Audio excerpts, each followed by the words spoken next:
Sabe aquela sensação de estar numa conversa e alguma coisa não encaixa? Parece que tem um jogo rolando por baixo dos panos, um que ninguém combinou de jogar? Pois é, hoje a gente vai entender melhor como identificar esses jogos psicológicos e, o mais importante, como neutralizar tudo isso de um jeito ético e bem inteligente. E é aqui que está o pulo do gato, a pergunta central de toda essa nossa análise. Como é que se consegue desarmar uma tática de manipulação sem ter que descer para o mesmo nível, sabe? Sem usar as mesmas armas. Parece um beco sem saída, mas existe um caminho. E a resposta para isso é um conceito bem poderoso, o contra-ataque ético. A ideia aqui não é de jeito nenhum revidar com mais manipulação. Pelo contrário, é usar estratégias que acabam com o jogo, que mantêm a integridade da gente e que trazem a conversa de volta para a realidade dos fatos. Beleza, então? Vamos mergulhar de cabeça nesse desafio. O que a gente vai fazer agora é criar uma espécie de mapa mostrando as táticas de manipulação mais comuns e, claro, as ferramentas certas para a gente neutralizar cada uma delas. E o nosso mapa é esse aqui, simples e direto. A gente vai analisar 3 jogos psicológicos que, olha, são bem frequentes. O gaslighting, a chantagem emocional e a vitimização. E para cada um deles, tem uma tática de neutralização específica. Vamos começar pelo primeiro. Certo, o primeiro da lista, gaslighting. Essa é uma tática que age de forma bem sutil, mas o estrago que ela faz é enorme. A boa notícia, a defesa contra ela, o registro de dados, é uma ferramenta incrivelmente eficaz. Mas afinal, o que é gaslighting? De forma bem simples, é quando alguém distorce a realidade para fazer a outra pessoa duvidar do que viu, do que ouviu, do que sentiu. Sabe aquelas frases clássicas tipo: "Nossa, isso nunca aconteceu", ou "Acho que você está imaginando coisas"? É exatamente isso. E como se contra-ataca isso? Com fatos.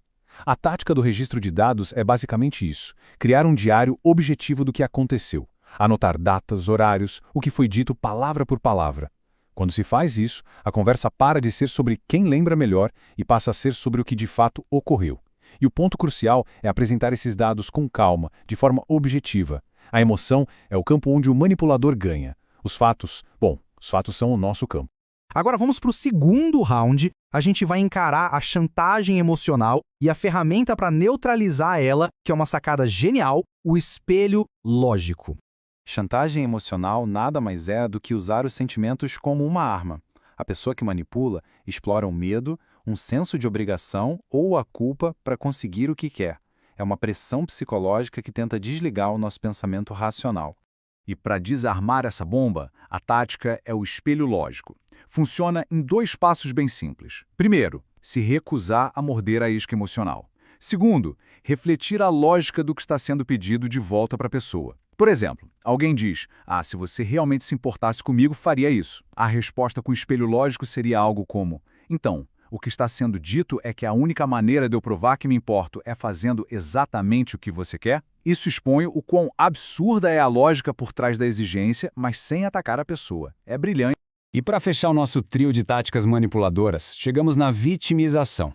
Vamos entender como ela funciona e como uma simples mudança de perspectiva, um foco na solução, pode desmontar essa estratégia por completo.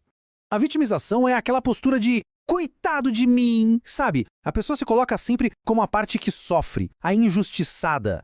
E essa tática tem 2 objetivos principais: gerar pena e, o mais importante, fugir de qualquer responsabilidade pelas próprias ações. Para neutralizar isso, a chave é o foco na solução. E aqui tem um detalhe importante. O primeiro passo é validar o sentimento. Dizer algo como: "Eu entendo que isso é frustrante". Mas validar o sentimento não é o mesmo que validar a história de vítima. Logo depois, o truque é redirecionar a conversa para algo construtivo. E a pergunta de ouro que muda todo o jogo é: ok, entendi o problema. Qual é a solução que você propõe? Isso tira a pessoa do ciclo de reclamação e a força a pensar em ações, o que acaba com o poder da vitimização na hora. E pronto. Com essas 3 estratégias, a gente montou um kit de ferramentas super poderoso. Agora é só juntar tudo e ver como essa abordagem funciona de um jeito coeso e, acima de tudo, ético. Então, vamos amarrar tudo isso de um jeito bem claro. Contra o gaslighting, a gente usa o registro de dados para trazer a conversa para a realidade. Contra a chantagem emocional, o espelho lógico, que usa a razão para desarmar a pressão dos sentimentos. E por fim, contra a vitimização, o foco na solução, que transforma a queixa em ação. Simples assim.